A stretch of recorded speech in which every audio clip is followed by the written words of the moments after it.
ఈరోజు మంత్రుల మాటలు వింటా ఉంటే కూడా చాలా చాలా బాధ అనిపిస్తూ ఉంది.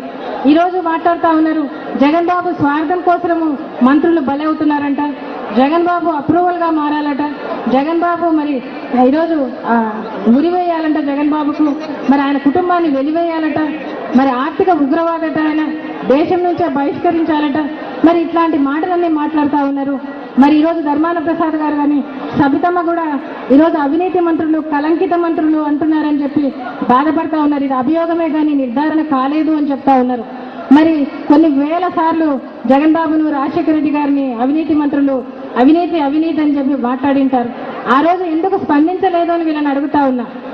మీకు నేను అడుగుతా ఉన్నా, ఎప్పుడైనా కూడా మంత్రులందరినీ అడుగుతా ఉన్నా, ఏమన్నా క్యాంప్ ఆఫీసులో ఎప్పుడైనా జగన్ బాబుని చూసారా? సెక్రటరియట్లో ఎప్పుడైనా చూసారా? మీ ఆఫీసుల్లో ఎక్కడైనా చూసారా అని అడుగుతా ఉన్నా. పోనీ ఆయన ఎప్పుడైనా మీ మంత్రులకు మీకు ఫోన్లు చేయడం కానీ ఒక పని కోసం, లేకపోతే మీ ఆఫీసర్లకు ఫోన్ చేయడం కానీ ఎప్పుడైనా విన్నారా, ఆయన చూసారా అని కూడా అడుగుతా ఉన్నాను. ఇవాళ జగన్ బాబు కూడా మరి అటువంటిదే కదా. ఈరోజు ములాయం సింగ్ కోడలు బిజినెస్ చేసుకోవచ్చు, రాబర్ట్ వదిలే బిజినెస్ చేసుకోవచ్చు రాజకీయాల్లో ఉండి. జగన్ బాబు చేసేది కూడా అదే బిజినెస్ చేసుకుంటా ఉన్నాడు ఆయన. మరి ఈరోజు జగన్ బాబును ఇవాళ మాటలు మాట్లాడుతూ ఉన్నారు. మరి జైలు గురించి కూడా చాలా చాలా మాటలు మాట్లాడుతూ ఉన్నారు. జైలు ములాఖతుల గురించి మాట్లాడుతూ ఉన్నారు.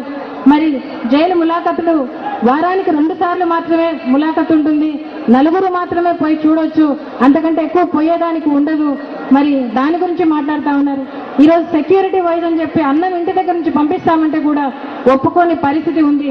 చరిత్రలో ఎక్కడా లేని రూల్స్ ఈ రోజు పెడతా ఉన్నారు.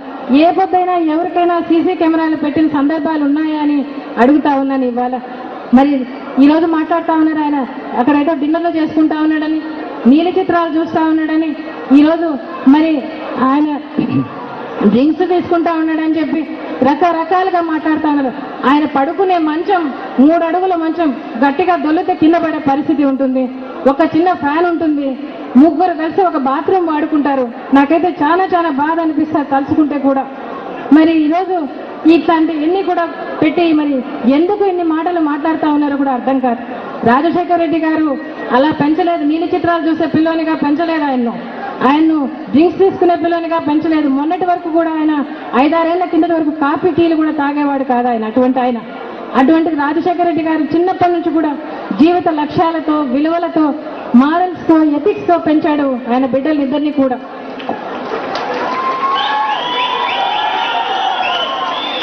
ఈరోజు కావాలని మాట్లాడుతూ ఉన్నారు.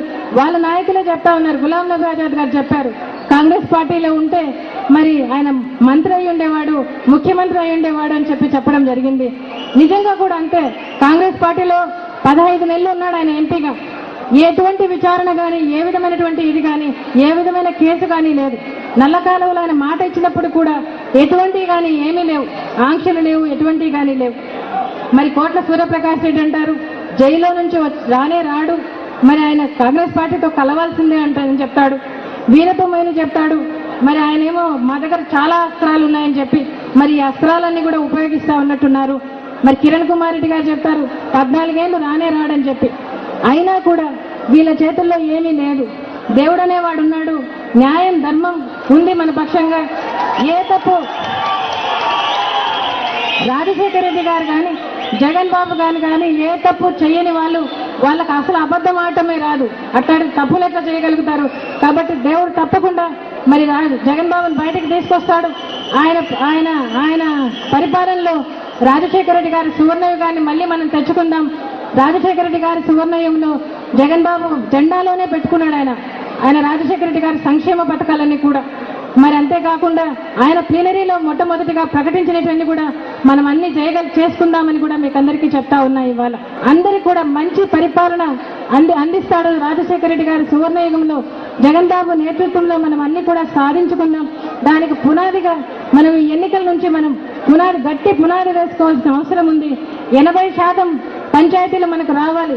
ప్రతి పంచాయతీకి నిలబడే వ్యక్తి ఈ పంచాయతీ మనకు తీసుకొచ్చుకోవాలి మన పార్టీకి అని చెప్పి మీరు పనిచేసి వైఎస్ఆర్సీపీలో గర్వంగా మనం నిలబడగలిగి మనం రాజశేఖర రెడ్డి గారి సువర్ణయుగాన్ని మళ్ళీ చూస్తామని మీకు అందరికీ చెప్తూ సెలవు తీసుకుంటాం.